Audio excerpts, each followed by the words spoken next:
We're streaming on 720p. And somebody said, where's the bad signal? Well, that's the bad signal.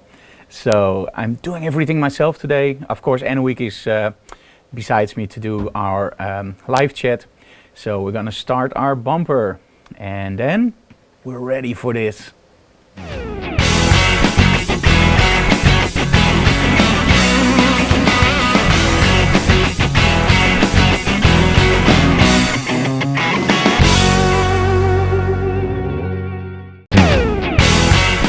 Hey guys, and welcome to this special episode of Digital Classroom. Now normally you know Digital Classroom is of course an interactive workshop kind of broadcast where I shoot with a model, explain stuff, retouch.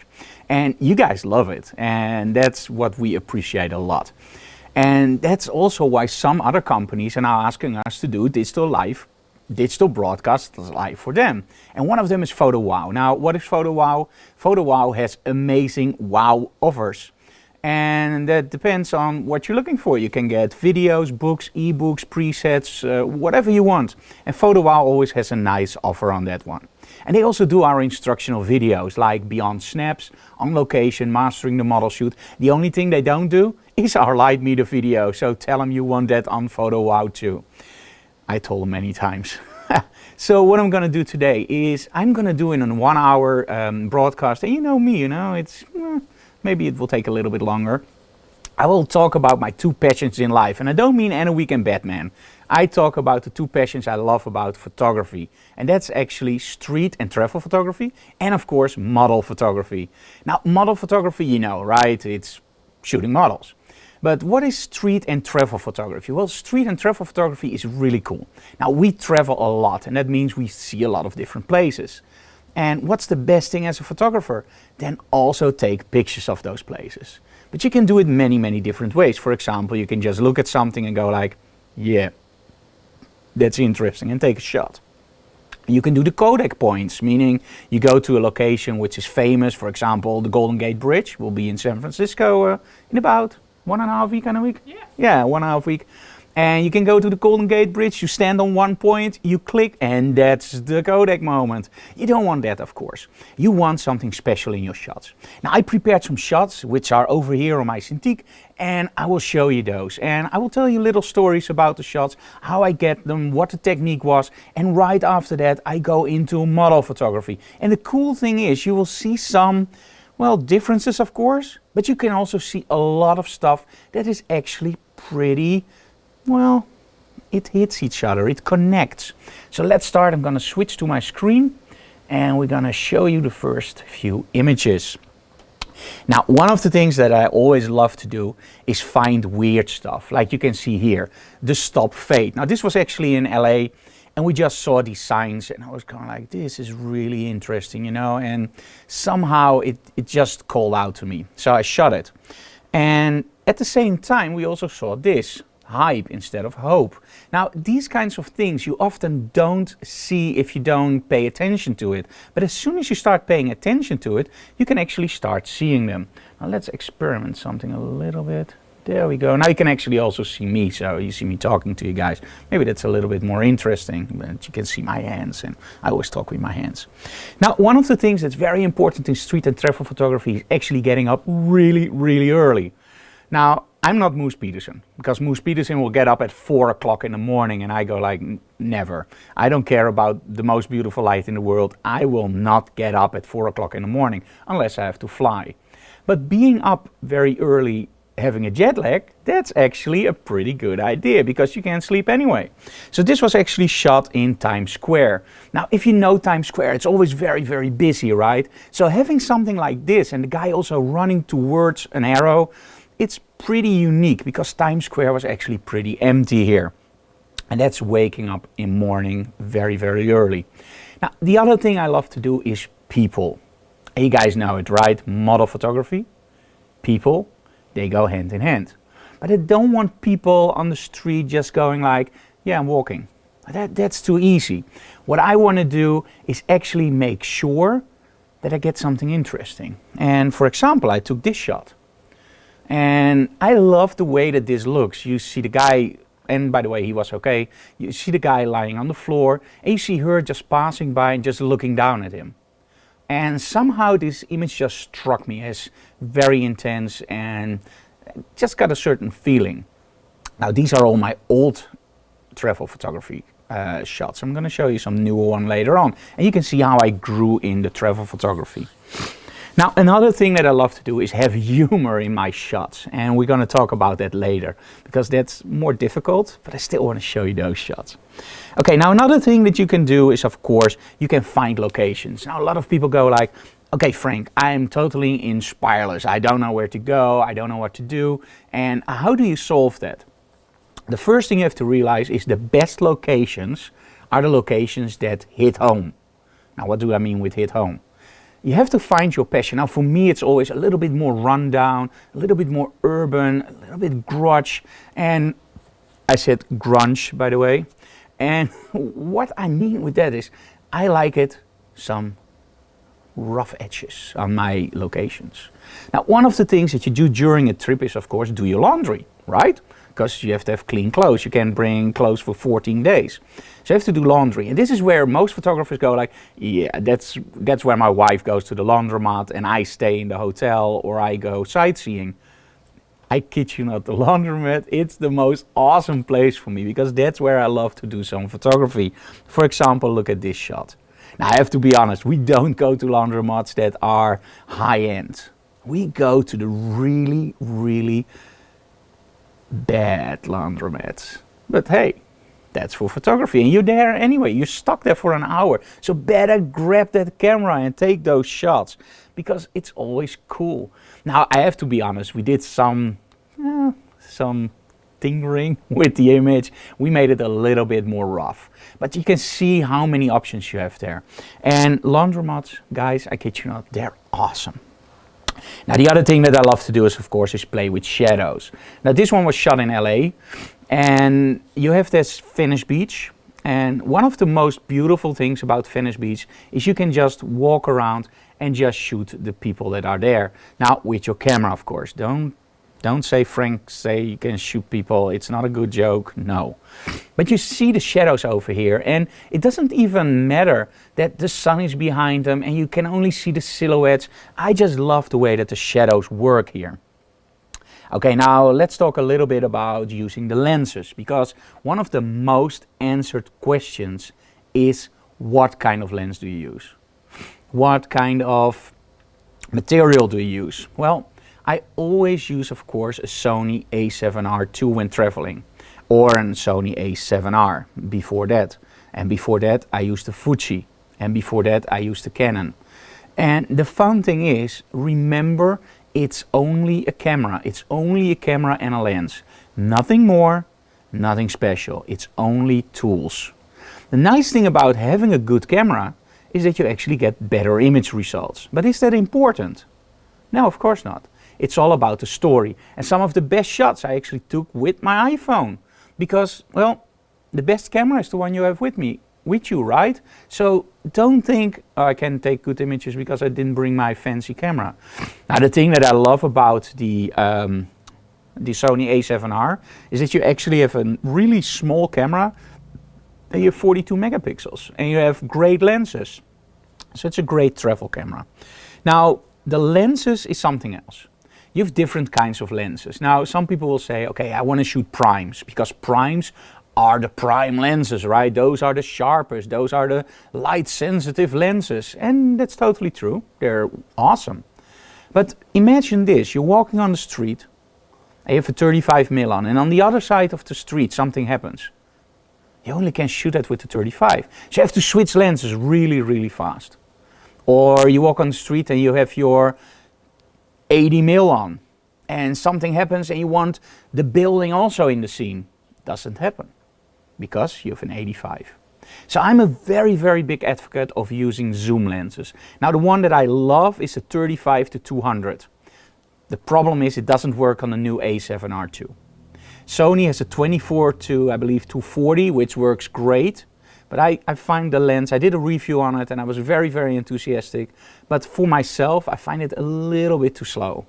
So I actually ended up with the 24 to 70 2.8, and I always travel with a Sigma 12 to 24. Now, why doesn't the 35 to 200 work on the Sony? Very simple. It's an old Minolta lens, and Minolta uses something called motor zoom. And on the new camera bodies, that doesn't work anymore. So that's a shame. Now, do I care about quality?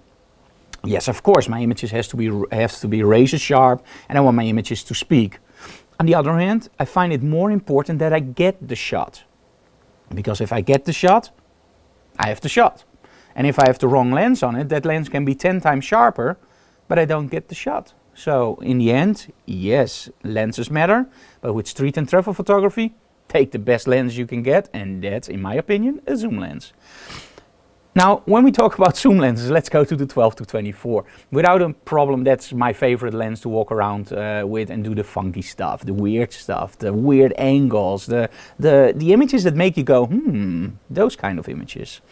Now, one of the things that I love to do is just go somewhere. Like here, this is near Times Square, and what I do is I just sit down and blend in. Now, one of the best tips I can give people, and it's not my own tip, it's one from Robert Deschanel, and actually Jay Mizell gave the tip to me.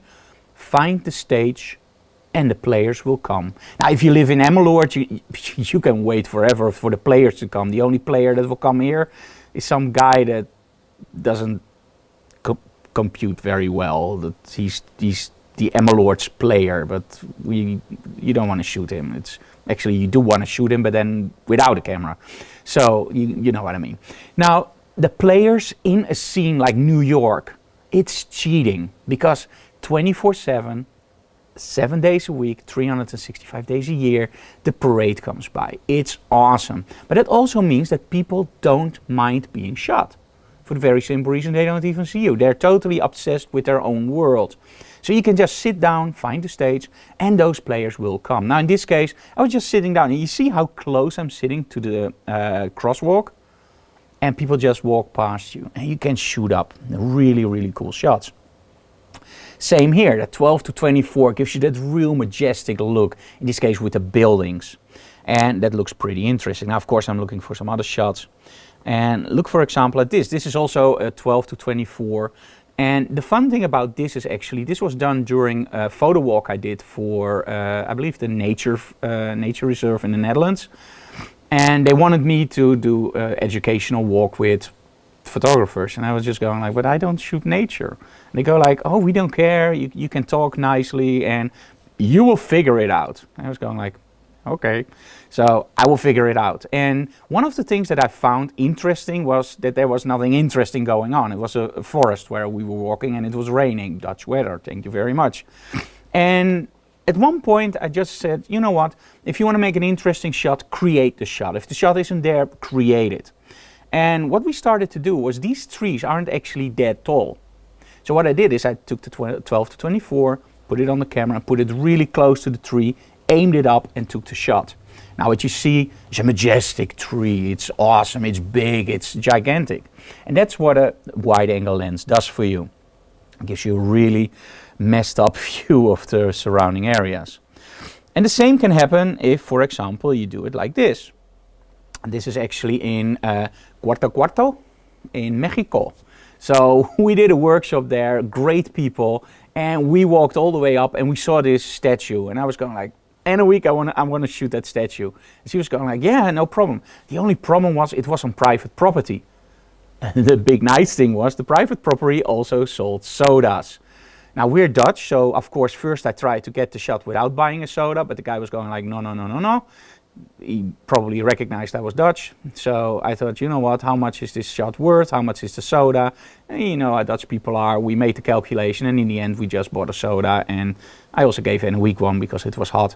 And we took the shot. Of course I'm kidding, guys, always when you go to a location and you are allowed to shoot, make sure that you do it. So this is also with the 12-24, and that's pretty cool, because you get that real sense of weirdness, of surrealness. Now, the other thing I want to talk about, you guys, is something called the consumer setting. Ooh, consumer setting.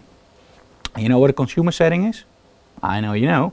The consumer setting is, for example, the sweeping panoramic shot. Now, a lot of you guys go like, oh, Frank, really? Do you shoot panoramic shots in your camera? Yeah, I do. Of course. I sometimes do them also like this, click, click, click, and shoot them in RAW. If I see something really cool, I will shoot it in RAW. And nowadays with Lightroom, the new Lightroom and the new Photoshop, the new DxO, it's awesome to make big panoramic shot. No problem at all. It will just blend them in very, very nicely. But to be honest, with the Sony a7R and also with the a7R II now, if you have a fast card, you can just do it like this. And this is actually, I think, a pretty cool shot. And there's more than enough resolution. And this is actually an old shot. So this was on a low resolution camera. As you can see here, this isn't that bad. And if we do this now on the a7R II, oh my, you get a lot more detail because that camera is sick in detail. But you see the blending in the sky, it's pretty good. Now, even if I do this in Lightroom or Photoshop, it takes me more time than just take my camera and sweep. So that's what I love this. Now, when we talk about consumer settings, let's hit another consumer setting. One of the most asked questions is also, hey, Frank, what's your setting? What's your setting? Hey dude, what's your setting? Like if I tell you it's 2.8, 150th of a second, you can do the same shot. No, of course not. You have to be in the moment, you have to see the light changes. Maybe your depth of field will be different. On a crop camera it's different than on a full frame camera, on a medium format camera or film. Now what I love to do is shoot auto ISO. And this is something that a lot of people will go like, oh, are you kidding? You're shooting auto ISO? Come on Frank, we thought you were a professional. Well, let me put it this way. The only thing that's important for a professional is getting the shot. And if you can get the shot when you're shooting auto ISO, why not? Because it's not about settings, guys. It's about getting that shot. And settings are awesome for the pixel peepers, but not for a professional photographer. So how do I shoot auto ISO? I will actually go to AV mode, aperture priority mode. At that point, I will set my aperture for the depth of field I want, and I will use my minimum shutter speed, which is actually programmed under a hotkey, a quick key on my Sony, and I will change that according to where I am. For example, if I'm in the metro system, I will lower it to 1/50th of a second. If I'm outside in the bright sun, I will probably lower it to 1/500th of a second. And the camera will do the rest. So the only thing I have to do is set it on auto ISO, determine the depth of field I want, and just shoot. I don't have to think about anything else. The camera does everything for me. And that, boys and girls, ladies and gentlemen, is the way that you get your images. Don't think about it, just shoot and concentrate on creating those images and forget about all the technique. Come on, zoom in, zoom out, get the picture. Now, if your camera doesn't have a minimum shutter speed setting, that's a little bit tricky because sometimes it will determine you're shooting on a 24mm lens, so your minimum shutter speed can be 1/30th. And that means that everything is blurry and moving around. A workaround, that's the word I was looking for this problem is actually use manual mode. Now go to manual mode, choose auto ISO, and now you set your shutter speed where you think it belongs, and then go a little bit higher. Now why do I say a little bit higher? Because now the auto ISO will go up, but it cannot go down lower than 100. So let's say it's very bright outside and you're shooting on 1/250th of a second, f2.8, you will have blown out images.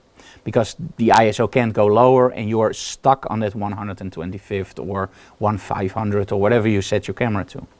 So make sure if you buy a new camera and you want to do street and travel photography, it has a minimum shutter speed setting. Very, very important. Okay, now another thing that I love to do, oh by the way, this is one more of the laundromats. They're a little bit mixed up in order, but that's okay. Now, one of the things that some people tell me, like, where do you go to take those images? Well, it has to hit home, right? And sometimes you have to find something that's unique or where some people never went. And sometimes you have to go to the obvious. Now, New York is without a doubt my favorite place to do street and travel photography, and also the easiest, by the way, but don't tell anybody. And I believe it's on 5th Avenue. There's this big Apple store.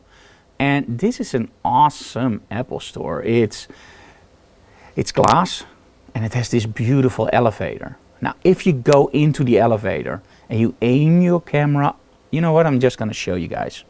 So this is actually inside the elevator of the Apple store. And you see the Apple logo, you see the buildings, and you use a little bit of HDR. Now, don't use a lot of HDR because, well, if you use a lot of HDR, it becomes highly destructive retouching, and of course we don't want that. But a little bit of HDR on a shot, and on the Sony that actually means that we draw down the highlights just a little bit and bump the shadows. There's so much dynamic range in those cameras.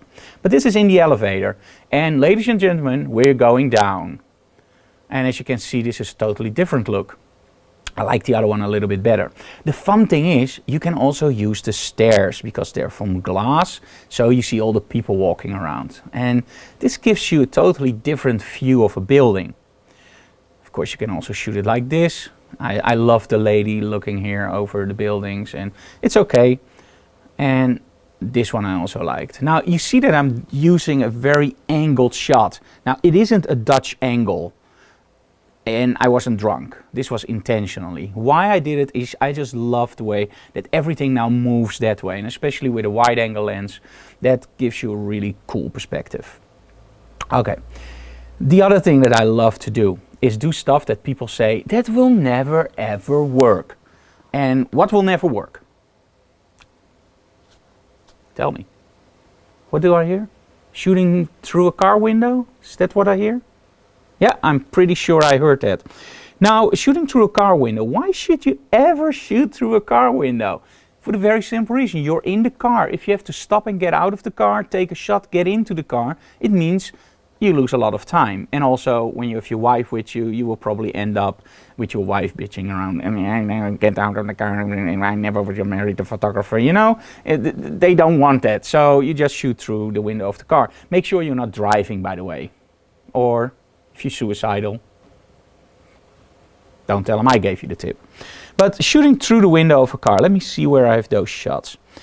Let me see. And they're pretty hard to find because they're all in particular order. Here we go. This was actually in front of the traffic lights, and just shoot through the window of the car. I believe actually this was an iPhone shot, believe it or not. I saw it and I was just going like, hey, this looks pretty cool. So let's do it. And we have some more here. This was also shot through the windshield of the car. Through the windshield of the car. And somehow I just love those shots. Because they give you a real sense of being there. Because imagine this, being on a highway like this. No way. So just make sure that you have enough room in front of your car and just take the shots. So I really love that. Now the other thing that I love to do is find... oh, by the way, this is the last one shot through the window of a car. And we actually had some tinted glass here. And this is in Las Vegas, just before Photoshop World. And Photoshop World, by the way, is coming up again. I will be teaching there. And it's without a doubt one of the most exciting events in the year. And I know a good friend of mine is coming, so we're gonna have loads of fun there. Now, this was actually very, very golden because, look at this, the Mendeley. And the Mendeley is actually very, very bright, but also has a certain tint. And I saw the tint through the window, and I just loved it. And I love her standing there. So let me see if there are any questions, by the way. Good shot in the car mirror while moving. Yeah, somebody else also said, I took good photos shot through the windshield. Through the windshield. It's true. It's awesome. Now, the other thing that I love to do is Americana. I don't know if that's the correct term, but when I'm in America, I don't want to go to a museum. I don't want to go to, oh, look, this is the modern art. And no, I want to see the stuff that I know from the movies. Route 66. I love that kind of stuff.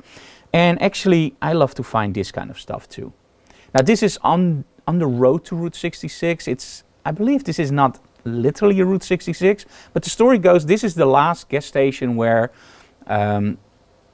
oh, this is really bad. Now I forgot his name. What's his name again? James Dean. There we go, James Dean. Oh my God, sorry guys. This is actually the last stop where James Dean stopped. And of course, they want to make money. So everything inside is James Dean, James Dean. And that's what I love about America. There's even a town called Rachel that's all about aliens. You have to visit it to believe it. It's awesome. The other thing that I love to do is stuff like this, big boy. And I actually heard from somebody, oh my, did you see a big boy? They aren't anymore. Well, we found one. And this is actually also what I love to do, the real rundown areas. Like this is along Route 66, and it just gives you a totally different view of the world. And I really liked it. Let me see. Now the other thing was, when we were traveling Route 66, we also found this. This is very close to the Baghdad Cafe. In those cases, just get out of the car and just shoot it, because it really is a nice opportunity. Same here. And here, all Route 66. Now this story is actually pretty funny. We were traveling and we saw all these Route 66 signs. And at one point the sun was going down, and it goes down pretty fast. And I wanted to take a shot with the sun going down and the Route 66 logo. And I couldn't find it. And at that point, it was so frustrating. There were no Route 66 signs. So I actually got out of the car, took a shot, and was going like, would have loved to have it with the Route 66 on it. And yeah, no Route 66 sign. And we got into the car, we drove not a mile, and it was this Route 66 sign. So I got out of the car, got on my knees, took the shot. Got back into the car, and I was going like, yeah. And my wife asked, could it be any better? I said, yeah, it would be awesome if there would be a train passing by. We start the car, and Enrique was going like, wait, there's a train. Now those trains are huge, so they take like 5 minutes or so to pass. So I got out of the car, took the shot, got back in, and was going like, yeah, baby. And she said, can it be any more interesting? I said, yep, if there would be a car with headlights coming straight at us. Wanted to start the car, and Enrique was going like, look, a car. And I was getting out and was going like, this is freaking awesome. Everything I want happens. So we took this shot, and this is actually the shot you're looking at now. And at one point I got back into the car, and Enrique said, don't say it, because my next answer is going to be a UFO landing, so don't even try it. So this is actually the shot we ended up with. Later on I imagine maybe I should have said about the UFO. Okay, now one of the other things that I don't like to do, and I would like to stress to you guys, don't do it, because it's too easy. Homeless people. Now at one point I did shoot a few, for the very simple reason I wanted to try it, and in LA it's very, very gritty. It's very, let me put it this way, it wakes you up like how incredibly lucky and blessed we are. And I still want to show those images, because I think especially this image is pretty powerful, and this is what I call through the window shooting and an incredibly lucky shot. It's like it's posed. You see his Apple over here, you see the Starbucks, a beautiful face, and this is just an image that really wakes you up and makes you realize that we don't have it that bad over here.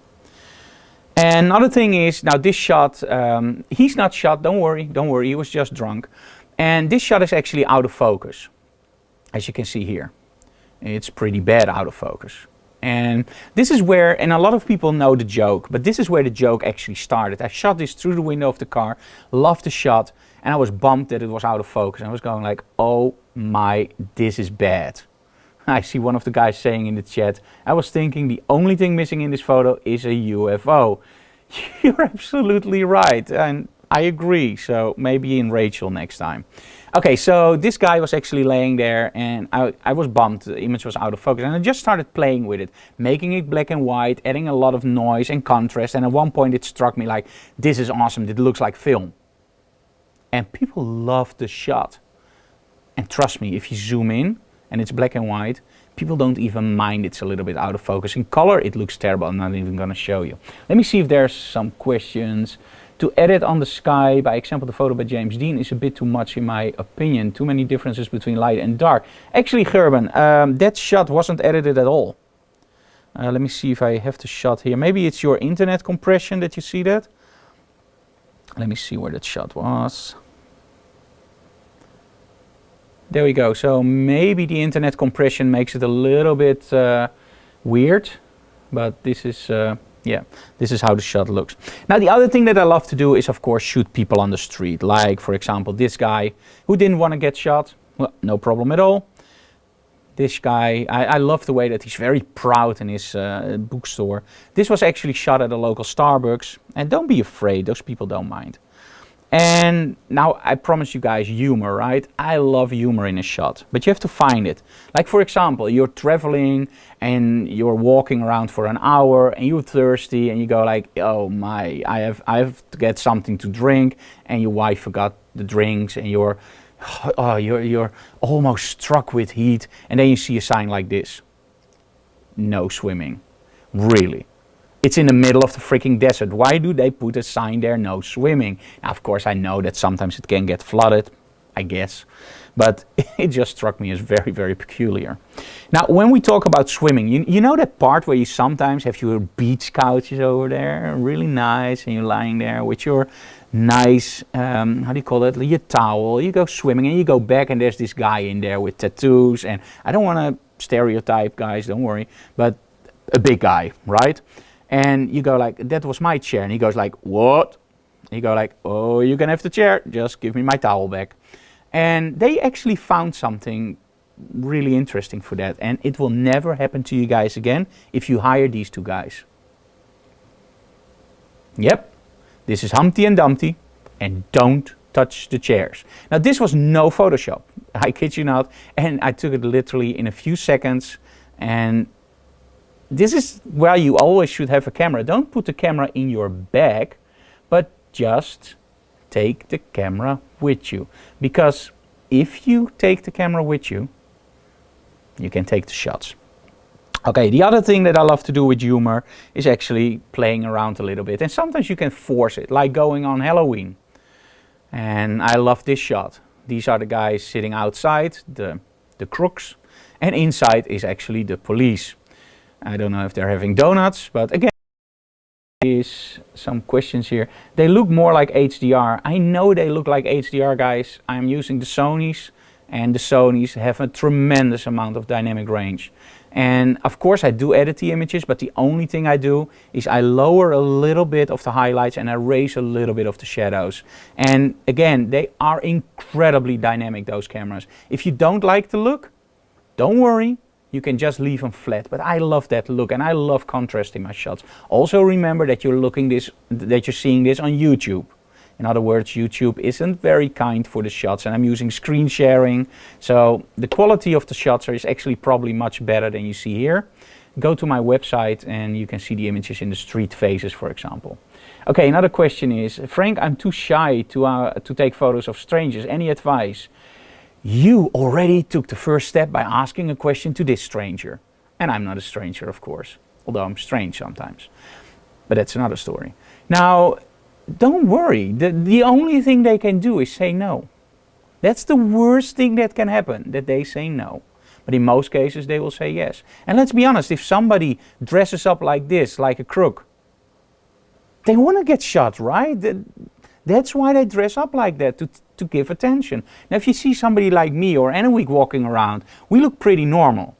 So if you ask us to take a picture, the first thing we ask is why? Why do you want to take a picture of us? We're normal people. Now, if I have like a mohawk and I have all these tattoos and I have a bone through my nose and I walk around like, okay, that last part, forget about it. But if I walk around like, yeah, baby, I draw attention. Of course, if I ask, can I take your picture? I will probably go like, yeah, of course, because I feel like, yeah, somebody really likes how I look. So don't be afraid. The worst thing that can happen is no. Okay, shoot from the hip or low and use LCD. Yes, that's the same thing. Shoot from the hip, shoot low, use your LCD if you're afraid to ask. But in most cases, trust me, I've asked a lot of people and I actually never heard no. Now about humor, outfits. I don't know what's going on here, but I just love this. The red boots, the weird hat, and New York again, huh? You know. Same here, and I love this shot. The only thing is I wanted to take it a little bit more from the side here, and he stood up, so that was a problem. This was actually shot in the metro system, and I just love that finger going there. This was shot in a supermarket. I beg for life, and I know it's beg with an E, but I still love the shot. Now, the cash register lady actually asked me, why did you take that shot? And I showed it to her and she was going like, dude, that's funny. And at that time I knew it's funny. Same here, analog books. I was going like, that's so freaking awesome because nowadays everything is digitally. And this is just the gross out factor, I don't know. Let me put it this way, even if something was really dirty, no. I would just keep walking and just let it stay dirty. Now, people shooting people, that's awesome. And if you're really lucky, and this one is not staged, ladies and gentlemen, this is not staged, trust me. This is Times Square. They didn't even know I was taking the picture, but probably he's taking my picture standing beside her. And people are just obsessed by taking images of each other. So if you want to practice shooting people, start with stuff like this. This is really easy to do. And again, people don't really mind. Let me see if I missed something. Yeah, there we go. Reflections. And this is one of the things that I love. A lot of people will stay inside when it rains. I go out and I love reflections, and I love rain. And especially in New York, look at this. People just don't take any notice. They just keep walking, and you can take the most awesome shots. And I love this one. Now, a lot of people who see this shot goes like, this is a great shot, I love it. And you know, the most important thing is that you love the shot. Because if you zoom in, you actually see I messed up. It's not sharp. And it doesn't matter, because the shot is really cool. And this is why a lot of people are upset with their work. They think that other photographers always shoot sharp. The only advice I can give you, go to a Robert Desuneau exhibition, and you will see that most of his shots aren't pin sharp. In fact, some of the shots, the background is sharp and the subject isn't. And everybody loves that shot. Now, as soon as people start going like, ooh, your focus is on the second eye, that actually means your shot isn't strong enough, or the guy looking at your shot is just a simple asshole. Sorry for the expression. But a shot has to get you by your throat, makes you go like, wow, this is a great shot. And if they only look at your exposure or at your sharpness, the shot just isn't interesting enough. Okay, so let me see. Oh, this was another kind of humor shot, which I really liked. Now, if you really look at this shot, you probably don't see anything wrong, unless you're a sailor. This actually broke the news in Finland. Now, look very closely. This one is correct. Now, look at these. If you ever have a boat and you dock it to this side and you go shopping and you come back, big chance your boat is gone. Now, this will cost the government, I believe, in the $100,000 to replace, because they actually did it wrong. And this is the cool thing about having a local guide. A local guide will show you around and will show you all the areas where normal as a tourist you don't see, and you see this kind of stuff. Okay, final shot for street and travel photography, and then I'm gonna do something else. Oh, and I also love this one, by the way. There's a store that's called Terrible, and I actually also got a shot next to a McDonald's. Let me see very quickly if I can find it. Now, people, some of you guys were afraid to ask people, like, okay, so I'm afraid to ask people. And I saw this car, Congo for president, and I was going like, what the hell is this? Now, this is America, and I just love this kind of stuff. So I took some pictures of the car, and at one point this guy came out and he said, what are you doing? I said, I'm taking pictures. Duh. Don't do the duh thing. But I said, oh, I'm taking pictures, very interesting. And he just started this story about how he got visited in the night by an alien. And I was just going like, he's kidding me. But he was way too serious, and he was going like, yeah, so this alien visited me and he said, okay, I want to be president of this earth because you're destroying the earth. And actually the earth isn't called the earth, but it should be our peace. And I was just going like, yeah. And he just kept on going and going and going and talking about how this alien shouldn't even go that way, because I don't want to be politically incorrect. But anyway, so as you can see here that I'm not fooling around with you guys. Dear scientists, is our planet still flat like a book? Oh, and whose life didn't begin at conception? What about yours? Quick call the Supreme Court. And it's just weird. He has all these signs up and he really believes that this alien is alive, and he will bite him if he doesn't do anything for a president. And he actually calls him Yeti. And he says it has nothing to do with Yeti. Yeti is a descendant of this, whatever, guys. It's just awesome to talk to those guys. I came back in the car and Anna Week wasn't with me, and she just looked at me and said, what the hell did you do? And I said, this is the most amazing story ever. Now, if you go on my blog, you can actually see the whole description of this, but it was a long time ago. Okay, let me first see if I can find that McDonald's shot. Let me go here and, oops, sorry guys. So no rating, no filter, and probably I can't so far, so I have to continue. The McDonald's shots. Oh, this is, by the way, also a very cool one. Now, this is shot in the Netherlands, and for us, this is a normal name, Bad Hotel. We actually pronounce it as Bad Hotel, and it actually means bath. So it means that you can go swim, and it's a bath hotel. But if you know English, I probably know why this hotel went out of business, because a bad hotel. And one of you guys said we love those panoramic shots. Look at this. And this is actually shot with the, also with the A7R1, I believe still. At that point I didn't have the 2. And we have some more of those panoramic shots like this. And here. So these are all sweeping panoramic shots, and the cool thing is it takes you only a few seconds and it's really nice to do. Okay, you can't find a McDonald's shot that way, but I think it's on my portfolio, and you can actually see that there's a Terribles next to a McDonald's, and that's just funny for us, the Dutch people, and probably also for you guys. Okay, so let's go to my other passion, and that's model photography. Now, you heard me talking about all the stuff that I do with street and travel photography, right? Now, let's translate that back to my model photography. Now, when I started out with doing stuff like expression. I wanted to have my models more, how do you call it? Expressionistic? You know what I mean, that they have something to say and something to tell.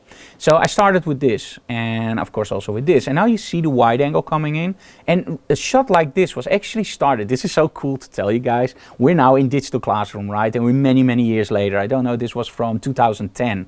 What we did at that time was the first digital classroom ever. We were doing a photo shoot, and we were just having cameras there. Actually a webcam, which my intern at that time just moved around. And most of the time we were broadcasting for 6-7 hours in a row, and people were just looking at us doing makeup and doing absolutely nothing. And then at one point the photo shoot started, and we had people falling asleep on the couch watching those programs, and we're just going like, this is so awesome. And that's actually where digital classroom started. But I feel myself more as an instructor, so that means the digital classroom actually evolved into more like a workshop. But at that point it was just showing you guys what we do and what we came up with. And this whole plan was actually broadcast live. And at that point also some people helped out with, okay, can you do a little bit of smoke, can you a little bit of that, can you a little bit of, well, more colors and that kind of stuff. Oh, thanks, by the way, the word is actually animated, correct. Okay, so at one point we started to do a little bit more about styling, and as you can see, this is all already done with a lot of styling, and this was, I think, before I met Nadine. And Nadine, of course, changed everything for us, because Nadine is just as crazy as me with her styling. So when we met Nadine, everything got into a little bit more of a flow. Now, a lot of people think this is a really impressive and expensive dress. It isn't. These are shears. Now, for the guys who don't know what shears is, that's the stuff you put in front of your window. Not curtains, but shears. For the Dutch people, vitrage. Hey, try to repeat that one, you foreigners. So anyway, so this is just shears, and we put a wind machine under it. And the only thing I said to Nadine was, get it out of your face. Get it out of your face. I don't like it in your face. Get it out of your face. Wow, keep it in your face. Wow, this is amazing. And that means that actually a mistake can become a great shot, and this was actually used on the cover of an Allegron brochure. But it can be much simpler, like for example use newspapers, like in this instance. Now, the fun thing about this shot actually was that some guy actually emailed me. He said, hey Frank, I hope you don't mind, I copied your shot. And trust me guys, I never mind if you copy my shots, for the very simple reason, it's the biggest form of flattery, right? If you copy somebody's shot. The thing was, and I told them, I would not use this shot if I were you. And they said, why not? I said, well, there's the obituaries here. So he was just looking at me, he was just emailing me back going like, I didn't see that one coming. I said, yeah, well, be careful when you do some stuff like that. Okay, in French it's plein jour. Je ne parle pas français. Sorry. Okay, and this one. Now, sometimes you're lucky. This was actually in Nelson, Nevada, very close to Vegas for the Americans. For the Dutch people, it's very, very far away because it's a 2-hour drive, I believe. But for the Americans, it's very close by. And I always tell people, like, we Dutch people, we don't know how to travel. We often get questions from people, when do you do a workshop in our area? And I go like, where do you live? And they go like, Zwolle. I said, that's a 45-minute drive. And they go like, yeah. So I go like, yeah, well, friends in America take us out to restaurants that are like 90 minutes drives. And we just go like, okay, we just go with the flow. And this was actually a very, very nice cloudy sky. And well, the Dutch people always bring their weather, they tell me. And normally there isn't that much clouds. This plane was actually there. And my model had a red dress. And at one point she said, you know what? I also have angel wings. I said, you're kidding me. So she went to the car, got those angel wings, and we shot this shot. And I still love this shot. It's very powerful for me, and I just love it. I don't know why, but it's a lucky shot in essence. Okay, we have a question. Let me see, maybe a stupid question, but who do you sell these kind of images, or is it not your intention to earn money with images, and is it mostly for teaching? Matthijs, to be totally honest, we are slowly getting into selling the images. They are my images, and I never ever intended them to be sold. I don't want them to be, well, I do want them to be sold because I also have to bring my son to school, right? I have to earn money. But the fun thing is, I worked for a magazine for a short while, and I'm very grateful that it was a short time because it was the worst time in my life. For the very simple reason, I had no control over what I did with my images. And the pay was very, very bad. So I was just going like, I don't know if this is what I want to do. And I found out that teaching workshops, I can do whatever I want. And I can rent out castles. I go to with a group. Very soon we have an AVO drone workshop. We have an Urbex workshop coming up. And in the July 15, I'm in Santa Cruz teaching a workshop. And those places give me the awesome opportunity to do exactly what I want to do. And I get paid.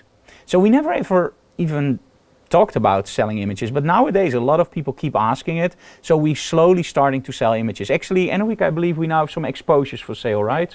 Yeah. So if you check the website, we'll make a small blog post tomorrow with the exposures we have for sale. So we are starting to sell the images, but it was never the intention. But I know a lot of people like them, so we are starting it. Okay, now sometimes you also have to do something that's a little bit dangerous, like here. Now this doesn't look dangerous, but trust me, it was. We had no permission to go up there. Now imagine this. So we knew, because a friend of us actually arranged this, that we had to go to the 4th floor. Because all the other floors had total glass offices. And we had to go to the 4th floor, crawl down on our bellies, under the windows, get up, and then actually took the stairs up to the roof. And make sure that the roof didn't lock. And at that point, that's easy, right? Just crawl down over the floor and then get up. The thing that some people didn't realize was that we're also moving stands. So imagine this. We are crawling over the floor and we have one of that stands going like this with a quadra head. Now imagine being in that office working. You just see a quadra head going by, going like, no, no, no, no, no. It just didn't care that we're going like, whatever. So we stayed on this roof until sundown and took some great shots. But yeah, that wasn't allowed. Now, some points, yeah, Matthijs, I agree. Thank you for your answer, Frank. You have a great job. I love my job. It's honestly, I love it. Every day I go. That's also why we do behind the closed doors, to show you guys how much fun we have. And of course, sometimes we don't have fun, but that stays behind the closed doors. But most of the time we have big fun. Now, sometimes your telephone rings and you go like, yes, the moment they ask. So at one point they asked me, Frank, we are the local of the National DeLorean Club. And I was going like, yes. And he said, yeah, we are. I said, yes, I don't care. Where do I shoot? They were going like, okay, we come to Emmeloord. Do you want to take some pictures with the DeLoreans? And I was going like, yeah, sure. Can I bring a model? And they were going like, well, I don't know. I said, yeah, because otherwise, yeah, I want to take a model. Okay, bring a model. I said, can I bring a smoke machine? They were going like, okay, can I bring strobes? Yeah, sure. But nobody wanted to lend me their DeLorean. So actually the chairman of the club actually said, well, you know what, you can use mine. Now, what did they expect? They expected, of course, some beach blonde hair beach girl laying on the hood of the car, playing like she was a little bit, you know what I mean, guys. Anyway, so what we actually did was something completely different. So sometimes surprise your clients, because at this point, I have a lot of DeLoreans on the speed dial, because as soon as they saw these images, they said, do you want to do this with my car? And I was just going like, sorry, we already have a setup. So we did something completely different. They never ever expected this. Now these images were shot live during a demo, so there was a lot of audience there. So it could have been better, but I think we did pretty well. And what we used is day to night techniques, because the background was actually pretty bad, so we had to blow that away.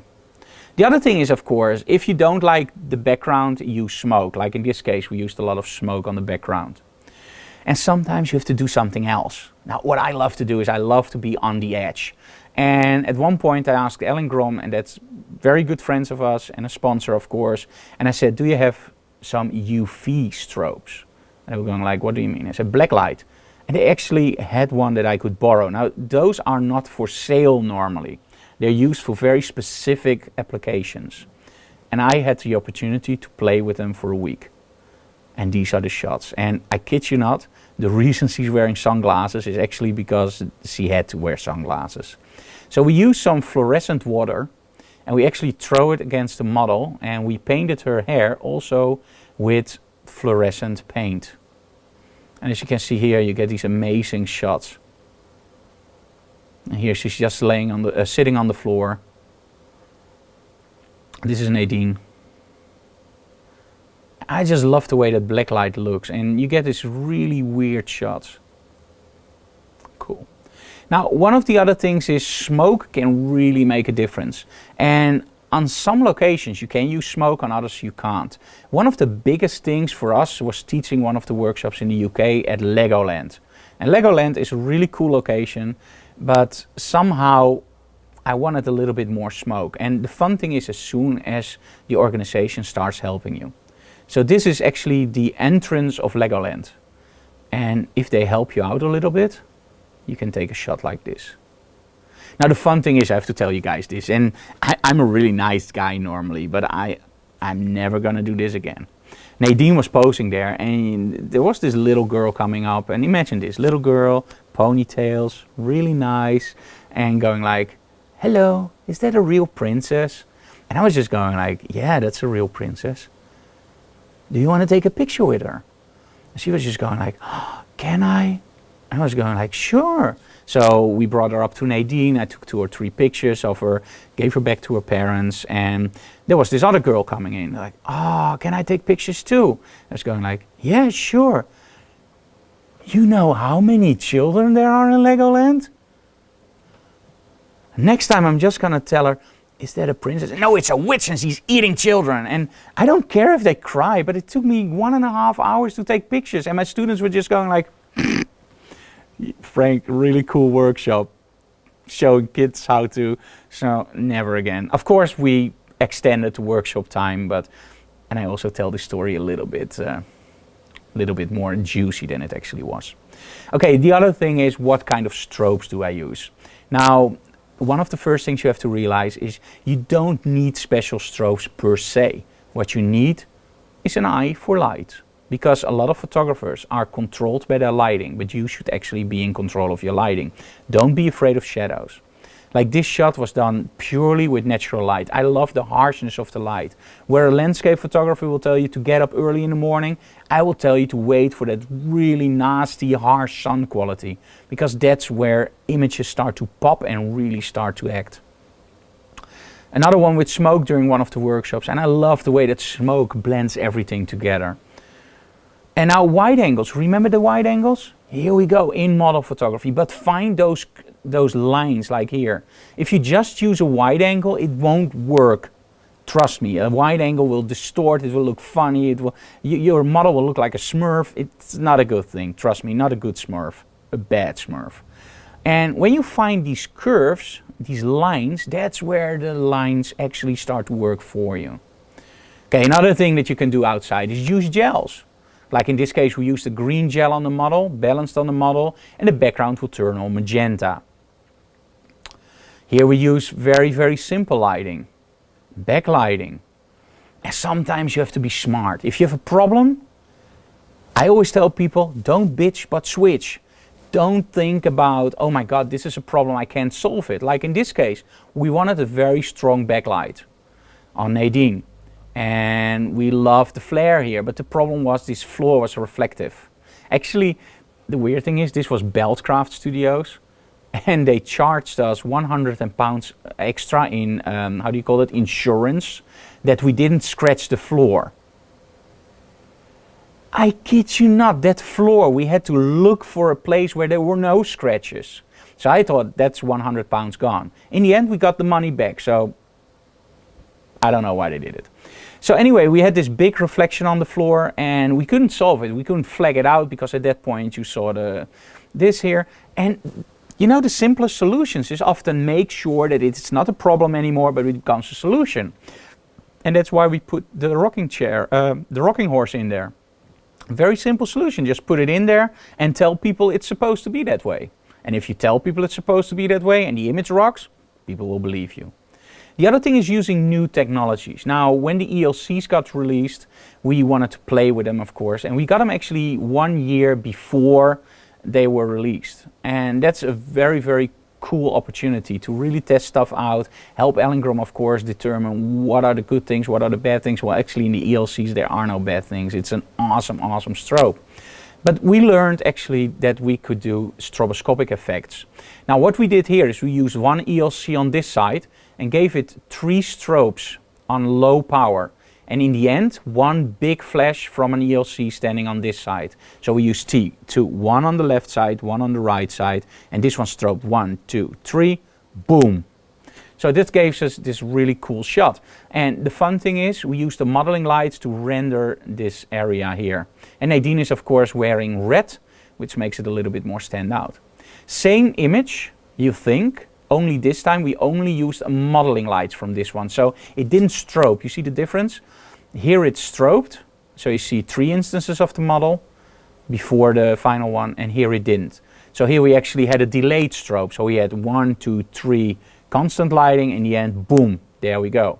And it takes you a lot of time to get this correct. And a lot of failures, of course. But that's the fun part. Now also make sure that you look the right way. This was done during a workshop in, I believe, I don't remember where it was. Let me see. It's untitled session, so yeah, that could be anywhere. But it was, anyway, it was in the UK, I believe 2 years ago. And I had this castle on the background, really cool. And I always tell my students, and I always tell my team, if you see something, make sure that you tell me, because I'm not an arrogant photographer. I love to have input from my team. And actually this guy said, and it was so funny, he didn't say a lot during the workshop, he was just standing there looking. At one point he said, Frank, if you turn the camera around, it's more interesting. So I imagine this, I have this castle in the background, beautiful castle, like a Dracula castle, great shot, but I've done many of those. And I was setting everything up, and he just said, if you look the other way, it's more interesting. And I turned the camera around and I got this shot, and I absolutely love this shot because you see this angle here, you see the trees, and it's way more interesting for me than the castle, because the castle I've done so many times, castle in the background, this is way more interesting. Now let's continue with those wide angle shots. Shoot it from below and shoot it up. A really great way to use that distortion. Okay, now there are some questions. How do you get expressions of your models? Very simple. Somebody says hire Nadine. Yeah, that's one option. But the other option is just talk to them. A model photography is acting on 1/1000th of a second. So make sure you talk to your model, and some things really help. Now look me straight into the eyes. You see me? Don't smile. I say don't smile. Don't smile. No. Don't. You see, you're starting to smile, at least I hope you do.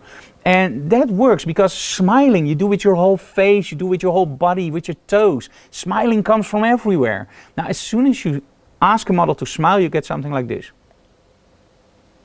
That's not a smile. That's cramp in your, no, that's no smile. But a real smile, that's what you do with your whole body and your whole face. And that's the difference between coaching your model or just telling them what to do. And coaching really is coaching. It's training your model. Okay, let me see another question. Now I see a guy in the picture. Can you do a digital classroom, not with Nadine? Lovers is awesome, but with a guy or both of them, couple shots. One day we will do a digital classroom with a guy, no problem at all. So, yeah. Now, another thing is keep your eyes open during location shoots. For example, this is a cool shot, but the arrow, that really makes the shot for me. Now, look also at the old masters, like for example, Harku. Somebody says, haha, I laughed. Yeah, that's cool. See, it works. Now, don't laugh again. Don't. I say don't laugh. No, don't. There you go again. Don't. No. Okay. Your turn. So look at the old masters, like for example hardcore, and make it into a twist of your own. So learn those lighting setups. I talk to a lot of photographers, I look at their portfolios and they go like, yeah, I have this one light setup that really works. And that's nice if you want to earn money with it, but just go a little bit beyond. So study those old masters and just create some images that look similar. This is actually done with an ice light, just a very simple ice light. And you can just aim it towards your model, and they have barn doors that actually close, and you can really pinpoint that light on your model. Now at one point I had to teach a workshop in Tenerife, and Tenerife of course is awesome. So I was thinking about white beaches, nice blue water, palm trees, blue skies. I didn't have time to investigate Tenerife. Anna Week did, but she didn't tell me. So oh, this beautiful stuff, great, awesome. And I arrived, black beaches. Excuse me, freaking black beaches? All my ideas went out of the window. For the first time I wanted to do that flat lighting, bikini shots, and a black beach. Now this is where the expression actually started. Don't bitch but switch. A lot of photographers, and you can see it online. Now there's a really cool TV show called Double Exposure. You have to watch that one. I believe it's on ABC or you can download it somewhere. But Double Exposure, it's about Marcus Klinko and Indrani. It's great. But you also can see that sometimes when something doesn't work the way they want, they start to rebel a little bit. I can't work this way. I can't do this way. Now, they can afford to do that because they're really famous. I'm just Frank and you're just, I don't know who, but geez, I laughed again. I'm so sorry.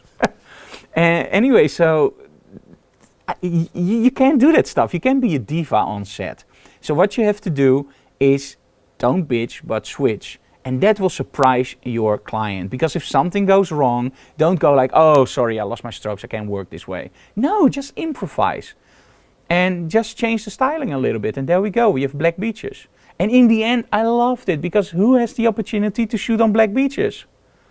Now talk about lighting. Of course, I absolutely love my Ellingrom gear. But sometimes, know your lighting and you can use a single light bulb. Nothing more, guys. This is the whole shot you see is just this simple light bulb. Here we actually used two walls that we can connect to each other. We removed those walls, moved those walls a little bit out, and we placed a strip light behind it. It doesn't strobe, it's just a modeling light. And at this point we also let it strobe. So we used the same location with just a bare bulb, with just continuous lighting from a strip light and the bare bulb, and we let it strobe. Here we do the same thing, only this time we did it with strobe. Same location. You recognize it? Probably not, because you can use the same location with different light setups and it gives you a totally different look. Also play with concepts, like in this case, shooting a model. This is from one of my Kelby 1 classes. So really nice to play with some ideas, and in this case they actually brought some old camera gear. By the way, this is Nadine in case you didn't recognize her. And this is Anna Mattea. Expressions in a model. Very, very simple to do according to some. I always tell people it's very hard to do. But in essence it's simple. Just go to the soul of your model. That sounds weird, right? But what I mean is connect with the model, and that starts the moment they come in. At the moment they come in and you go like, hey, I'm Frank, go there, change, come on.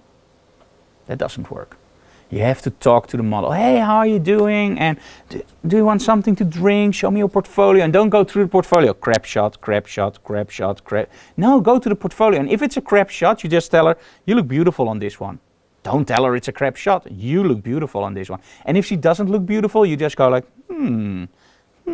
doesn't matter. As long as she feels comfortable. And when you coach your model, always stay positive. Cool, great, awesome. That's nice. Oh, wow. Even if it sucks. Because you have to keep that energy level up. Okay, now this is a close-up shot on a car junkyard. Also for a Kelby 1 class. So make sure you check those out. And this is actually to show you guys that sometimes photographers really want to get close. But don't come too close. Sometimes it's really cool to use your leading lines to lead to the model. Now this shot looks HDR, and that's because we use 2 strobes, one on the model, one on the back, and we use a filter called Mac Fun Intensify. Now Mac Fun is awesome. If you want a really good offer on Mac Fun, go here, and we have a really cool creative kit deal. Because after 1 hour and 6 minutes, I have to get a little bit of drink. Sorry guys, 1 second. Awesome. Okay, now this is actually the same setup like you saw before, same walls, but now we use a little bit of smoke. And you see this? This is actually all done with long shutter speeds. So we use a long shutter speed to get in the ambient light, and we use the aperture, of course, for your strobes. Same here, but with less light. Now sometimes you get stuff like we do digital classroom, and companies love that we do digital classroom, but they didn't like the lighting we used. So at one point, I think after the first episode, Let's Go, a company that manufactures LED panels, said, Frank, let us give you LED panels and we will make sure that your digital classroom looks awesome. And we're very, very grateful for those guys, because we try to get this stuff out for free for you guys. It's totally free, you don't have to pay for anything. But we have to pay for all the stuff. So it's very great if companies helps us. Now we can of course put the LED goes on and tell you guys, yeah, we use LED goes, they're awesome. What we actually did was we started doing some photo shoots with the LED go panels, as you can see here. And they absolutely loved it. And the fun thing is they're now using my images for their promotional campaigns. So you never know how stuff works. So if somebody's nice to you, give them stuff back. Okay, location, location, location. You know the term, right? You always have to have a fine location. Now this is the most simple location you can imagine. It's on the boat to the UK. We always travel by boat because we travel with an RV. So we go on the boat, and the first thing we do, as soon as we're on the boat and we aren't sick, yeah, we go on deck and we take some images. And with the wind you can take some amazing shots. Now, if you have a crazy stylist like Nadine, sometimes miracles happen. And a lot of people think that this shot is totally styled and we took a lot of time preparing this. And we didn't. This was shot during one of the London workshops, I think 2 years ago.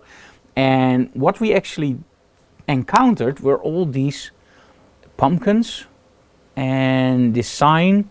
And we just asked, can we use it? And the guys creating it were going like, yeah, sure, why? They said, okay, just let us use it. And Nadine literally did this whole styling when I was working with the other model, Lena, in maybe 20 minutes. The only thing we did is we exchanged this for aiming down. We used a wide angle, shooting up, and you get this shot. Sometimes it's very, very simple, but you always have that mindset, that styling mindset, that set of where you go like, okay, I really want to do this. Let's see how we can pull it off. Same here. This is actually about cropping. Don't try to show the whole model. Sometimes it's way better to just close in, cut off just a little bit of a finger, a little bit here, and sometimes it will look weird in the start, but carrots, that's it, carrots, not pumpkins. So we are also looking at the chat, of course. If you later see this back, you go like, what the hell is he doing? I'm also reading the chats, and hello from Norway. Hello, Norway. So make sure that you crop sometimes a little bit more aggressively. Again, locations. A lot of people will tell you, oh, that will never work. If you don't ask, you don't know. This is shot during our trip in the UK 2 years ago. Actually, this was last year. Also, the carrots are last year. And we just asked the proprietor, the owner of the carekeeper of this huge, what was it, an abbey? And I think it was an abbey. And we just asked her, a monument, can we please shoot inside? And they were going like, yeah, hello Montreal, hello Paul. If you pay admission, and that's about €5, you can shoot as long as it's not nude. And I said, no, I will keep my clothes on. So there was no problem. And we actually shot a very big part of on location, mastering the model shoot, video 2 on location, which is now also at Photowhoa, and of course via our website, but Photowhoa is a nicer price. The on location set is actually, you can see the whole set in here. Sorry, you can see this picture and the whole set, how we shot it in that video, mastering the model shoot 2 on location. Now, the fun part about this is we used a wide angle lens and we shot on a location where normally people would go like, yeah, no, you can't shoot there. Just ask. And the fun part is, you see that there are no people in the frame. People were literally waiting. They were standing behind me. And we was filming. I was talking to Nadine and the camera, and at one point I just looked around and there were like, I think 100 people just standing there going like, yeah, just take it easy. We want to see the monument, but first do the filming. They were so incredibly nice. So just ask, you never know what can happen. And be nice, don't be an you know what. Okay, I have a question. Hey Frank, I'm on the verge of switching to Sony. Have you had any problems cleaning your Sony sensor? Some people say it's really dangerous due to in-body stabilization. You can see it moving around, yes, be careful. And just use a rocket blower, like this one. Really cool. Of course, normally you aim it at your sensor. The cool thing about the Sony sensor is you can easily grab it. Sorry, not grab it. You can easily reach it. You just take the lens off and you can actually already see the sensor. So I don't use the swipe. Let me see where I have one. Like I prepared this. I didn't, by the way, sorry. So you don't use this, you just take this off. And this is, by the way, a sensor swipe. Okay, you can take this one off, I have another one. And you just do a pack pad over here, which is a really nice cloth. And I use some Eclipse cleaning fluid, and I will very gently just move over it. And the other thing that I use, and I don't have that close by, is an Arctic butterfly. And it's actually not the Arctic butterfly. Oh, there we go. I know we guess it. It's actually this one. It's a visible dust. And this one is really cool. And I'm not endorsed by these, by the way. So this is my honest opinion. You just do this. It's really nice. Some women seem to really like this, but so yeah, it really is nice. There we go. So now it has its charge, and now you do this, and you can see lights, and you can really see on your sensor what you're doing. So that's 3 ways of doing it, and they're all 3 pretty safe. As long as you don't go in there like a construction worker going like, don't do that. That's not smart. But you shouldn't do the same thing on a Canon or Nikon. So no problem at all. Okay, same thing with the panels. We only use 2 panels, and that's all natural light or ambient light or available light or constant lighting, whatever you want to call it. So these are also let-go panels. The cool thing about these let-go panels, by the way, is, and we really love those, is you can connect them together and create, for example, 2 strips into a square. Really nice. So these were all shot and of course delivered to let-go. Now sometimes you do something that's really funny, and this is actually a friend of mine, and the moment we met him, we actually said, you look like Freddie Mercury. And at one point we said, we have to do a photo shoot called I Want to Break Free. And I know he's watching now, so Chaim, here you go. And we actually did this shot, and this took us a long time to pull off because we had to find that exact vacuum cleaner. And we did, and it's still in our studio, so who knows what will happen in the future. And don't you just love his legs? Chaim, you look awesome. So anyway, smoke. Don't just put smoke in a scene, but just make sure that it flows. And you can really play with your smoke. Just make sure that you have 2 smoke machines and you have 2 guys helping you, or girls of course, but 2 assistants. And you can really mix those strobes with your lighting. Now expression, right? This is at that point one of our new models, Ingrid. Now she's with us for a longer time, and this was actually her first workshop. around Halloween. Now with Halloween, we wanted to do something special. We always have these workshops in the Netherlands. Now if you go to fotografie-workshops.nl, you can actually see our workshop agenda, or photography-workshops.eu. You can find our workshops. And this was shot during our, Halloween workshop. This was actually the day before our glamour workshop. And she just loved cosplay and LARPing. And she said, you know, I have some vampire teeth. Can't I do a vampire because tomorrow it's Halloween? And I said, yeah, of course, no problem. And on Halloween itself, we went all overboard. Don't be afraid to go all overboard with your stuff. Don't Instagram it because it's a bad shot, but Instagram it because it's cool, like in this case. And of course, if you have a local butcher, ask him if you can borrow a really big knife. And in this case, yes, we also got a shorter model, so the knife looks even bigger. And as you can see here, it's the wide angle lens, and the distortion is really nice in this case because I love shooting it from upstairs, from a staircase. Now, don't worry, it's not my hobby, these masks. We literally bought them for this photo shoot. Now, imagine this, the masks coming in, and then this was 3 weeks before the Halloween shot. And we had just this new intern. And these masks, of course, you have to buy in an erotic store, right? And the cheapest ones, because we don't care that they break down after one shoot. Now imagine the intern opening up the package and going like, oh, what did I just open? This is not good. And they actually tried to put it back in. So I was just going like, hey, did a package come in? Yes, sir, yes. And they gave it to me, and I just opened them up in front of her eyes, and I was going like, oh, the masks for the photo shoot. The eyes on our intern, I kid you not, was going like, thank God. Because she didn't know where she was doing her internship. But when she realized it was for the photo shoot, it was okay. So, yeah, you don't want to mess with us. I kid you not. And a week, she has a whip, and she will kill you if you're not nice. Okay, so sometimes you're on a location. Oh, let me see, there's another question. I need to go, thank you for a lot. Okay, Paul, you can later see this on YouTube. So we continue. I don't take long anymore, but you can watch it later on YouTube. I have another one. When I worked at the photo store, I had somebody destroyed his sensor because he was using his Hoover. Oh my, you're not kidding. Okay, guys, if you clean your sensor, and I really mean this, never, ever. And then can you stand behind me and say never? Never. Never. Never. Never. Ever. Ever use your Hoover. Don't use it for anything else too. It's for vacuuming your floor, nothing else. And especially not cleaning your sensor. Now, if you have a small camera, it will actually destroy your camera. So don't, ever. Never. Okay, so sometimes you're on a location and you go, okay, what can I do? And the location isn't that interesting. Like we recently did a photo demo for Sony on the SS Rotterdam, and that's a ship. And I had all these Lestolite backgrounds with me, which I love.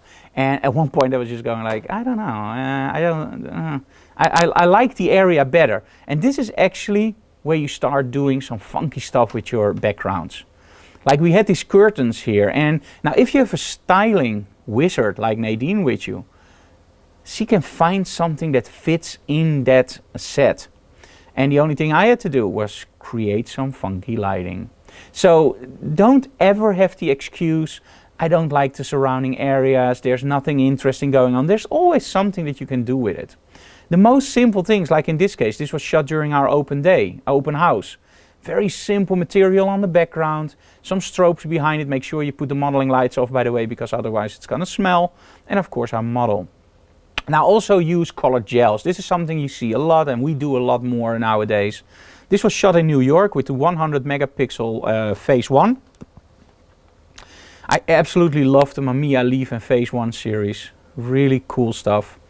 And this was actually shot during a workshop. And now look at the difference if I add a little bit of colored gels.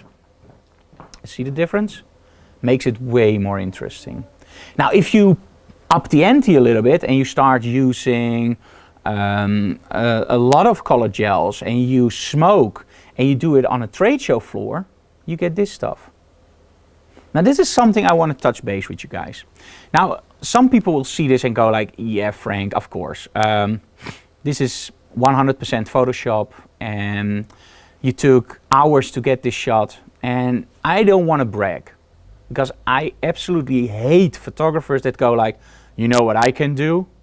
Yeah, bake your own bread because that will impress me. No, I can take pictures. Yeah, sure, you're a freaking professional. Of course you can take pictures. So I don't want to brag, but the most important thing you have to realize is this shot and many of the, actually all the shots you see are done during workshops and demos. This was shot during, I believe this was professional, yes, this was professional imaging. I was sick as a dog. I actually missed the second day because I was in bed. And as a photographer, you have to be in total control of your surrounding areas. You have to know what you're doing. So when you're sick, like in this case, I can't even remember the shot, I kid you not. You have to make sure that even on autopilot you can take some images. And of course Nadine helps enormously. If you have a model that's crazy inventive with her styling, that helps a lot. But as a photographer you have to know, if I put my lighting over there, if I put my smoke there, if I choose my angle, in a picture there's so much going on. Make sure guys, don't take the short way, don't think I can solve this in Photoshop. This kind of stuff you have to do straight in camera. And then in Photoshop of course you enhance the colors, you give it a little bit more pop with for example Make Fun Intensify, and you can do a lot in Photoshop, but make sure that the image is for 99% in camera correctly. And tell a story, like in this case, just give her a camera. Now a lot of people will give your model a camera and will just go like this. Hello, I have a camera. And that's cool, but it doesn't connect, right? And I always give the example of the Marlboro Man. Why did people want to smoke? Because of the Marlboro Man. But did he have a packet of cigarettes going like this? And by the way, I hate smoking. I never smoked and I will never smoke, and I think it's disgusting. Sorry guys if you smoke, but it's my personal opinion. I still love you guys. So he didn't have his pack of cigarettes like this. No, you didn't even see what he was smoking. He was just standing somewhere with his cigarette going like, I'm cool. And everybody saw him and was going like, that guy is cool. I want to do that too. So he's probably responsible for a lot of that. And that's what you have to realize. It's about getting that image over to your client. You have to tell your client, I want this camera because. Now, when I shot this shot, this was actually the story I told. And the story actually went like this. Now, in the old times, when I was hunting out for dinosaurs and I took my dinosaur back to Enoweek in the cave, and Enoweek was preparing the meat, I didn't go and turn on the TV because there was no TV. I didn't go on Facebook because there was no internet. When you're in Emmeloord, there's still no internet, fast internet, but anyway. So, we're doing this via 4G, our internet is really slow. And so what I did is I drew on the wall, and what I drew on the wall were not pretty girls, for the very simple reason, did you ever see a Neanderthal girl? They were not pretty. And if I drew a pretty girl and my wife saw it, she will probably smack my head with her big whatever, stick or whatever. So I only told stories on the wall. Now when we go to Egypt, the only thing they told were stories. Look at all the frescoes, all the paintings. Up until a certain point, photography, imaging, painting, drawings, mosaics were all about stories, storytelling. Nowadays, we produce more images a second than all those years before we had frescoes, drawings and whatever. And our images suck. They don't tell stories anymore. There are a gazillion images out there, to the force 10 probably, on Facebook, Instagram, Twitter. I don't know how many different social media networks there are there. But the images don't tell a story anymore. It's just a duck face. It's something like, some images are nice, you know, but they don't tell that story. And that's what a lot of people ask us. How do you get that expression? That's because I want to be a storyteller. I don't want to be a photographer. I want to be a storyteller. Now, if you look at this shot, you don't see that it's a Sony RX100 Mk3, right? I could have left the display down, but that's not how you take a selfie. Nadine is now literally taking a selfie of herself with the flip screen on. This actually tells the viewer, oh my, I can take an image of myself with the flip screen on.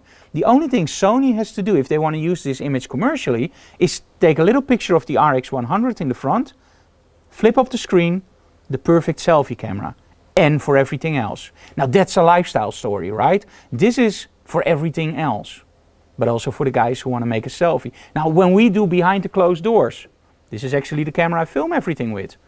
And when I film myself, which I still find weird, I do it like this.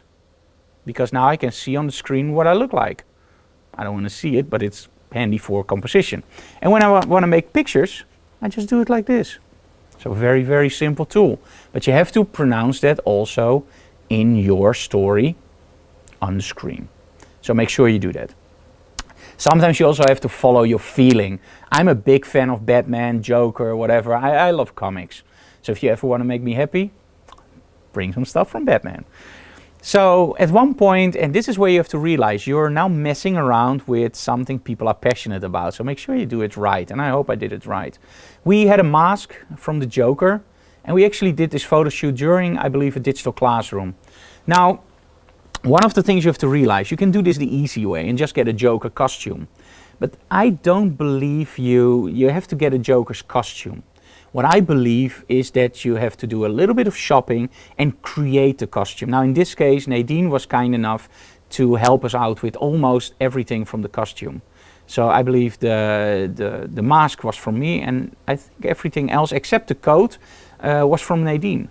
So it helps to have somebody who owns a vintage store, like Nadine, Jovel in Arnhem. Big commercial break for Nadine. Jovel in Arnhem, for all your vintage and styling stuff. It rocks. Now sometimes you also get some devices that really rock your world. And for me a device is really cool if it gives me more creativity and more options. So when they sent me a light blaster, I was going like, at first, it's just a gobo device, you know. But then I started using it with smoke. And I was blown away. I was just going like, this opens up so many possibilities. This is just plain awesome. So these are shots of the light blaster. Actually, when you like these shots, we just released a video called Mastering the Model Shoot Part 3. And that's not available on Photowhoa yet. That will probably take 3 or 4 months to get there. But it will be available in our web store tonight. Now, if you want on location, that's actually Mastering the Model Shoot 2. Photowhoa has a really good deal with that, so check out the Photowhoa website. If you want other instructional videos of us, Photowhoa also has them on sale, and they're very reasonably priced with them. And of course you can buy them from us, but Photowhoa is a better pricing. And of course, they also have Beyond Snaps. We started out with travel and street photography, and they have the video called Beyond Snaps, and that's also on street and travel photography. Now for the final part, trying to take a picture of a bet a few past days. If I get it, I will mail you. Oh, thank you, Bert, that would be awesome. Now, one of the things that I love to do is expression, right? But also acting. Now, a few weeks ago, we did a photo shoot for a cosplaying group. And one of the groups was actually doing Helsing and a vampire. And they started out like this. Okay, so I'm Van Helsing and I'm the vampire, standing next to each other. And I was going like, really? Really? This is, no. Killer. And she was going like, what do you mean? I said, get a steak and kill her. And at one point they just started out doing it really gentle, and I was just going like, steak the, you know what, right? The beep. And they started to have so much fun. Now look at this. This is only 5 minutes in the photo shoot. You see how much fun she's having? And the other one too? Now look at this. This is like 10 minutes in the photo shoot. You have to really, really push your models. Make sure that they do that acting stuff. Same here. You see the guns are a little bit moved. And you know why?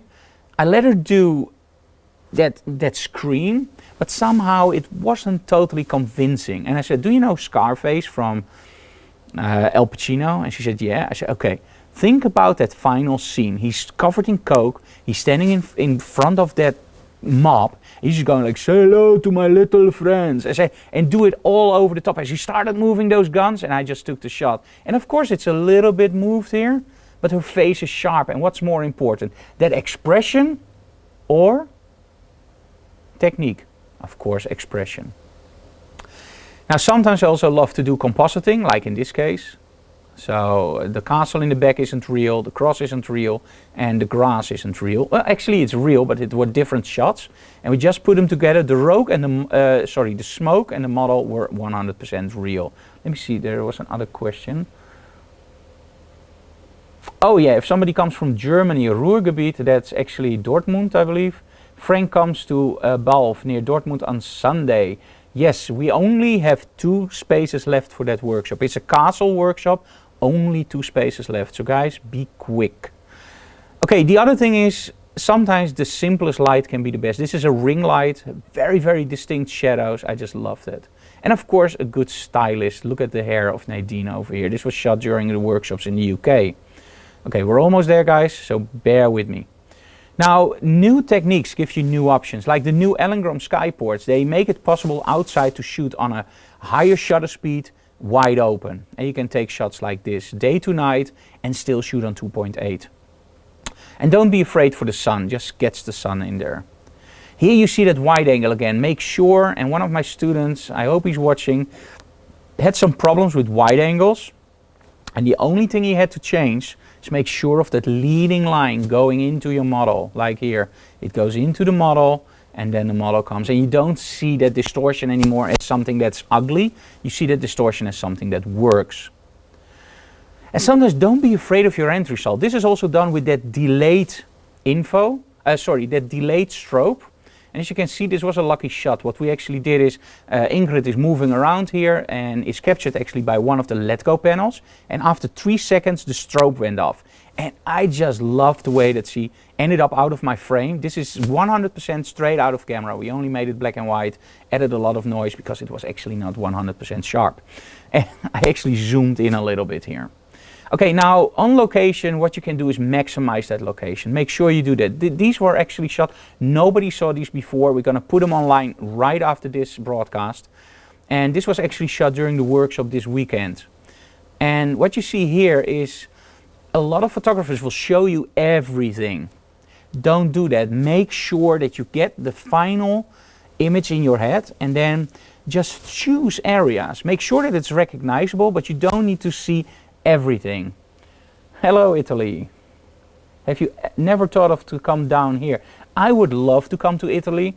The thing is with us, now we're broadcasting live, so anyone who sees this, I love to travel. Anouk loves to travel. We literally want to do workshops everywhere with you guys. The problem is we also have to earn money.